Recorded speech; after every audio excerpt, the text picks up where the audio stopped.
بكفاءات جزائرية شرعت مؤسسة بناء وإصلاح السفن بميناء بوهارون في صنع 3 قاطرات معدنية لفائدة شركة سوناتراك الخاصة بجر سفن نقل المحروقات وفق عقد شراكة أبرم سنة 2017. لينا 3 سفن لسوناتراك STH، هي اون فيليال تاع سوناتراك، وحبينا نكملوهم ويكونوا في البحر ويكونوا قدوة لكاع الاقتصاد الوطني باللي نجموا ننتجوا منتوج جزائري ذات جودة عالية.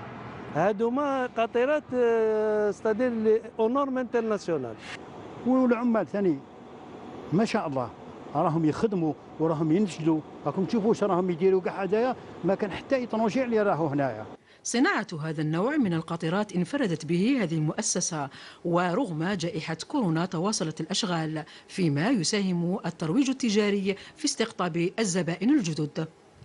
الموقع تاعنا نجدوا فيه، وفي هذا الحين رانا درنا في بزاف صفحات على مستوى المواقع التواصل الاجتماعي، نعرفوا بالمنتجات واللي سيرفيس تاع المؤسسه. ننتظروا شيء كثير من المؤسسه تاعنا هذه، احنا تربينا هنا.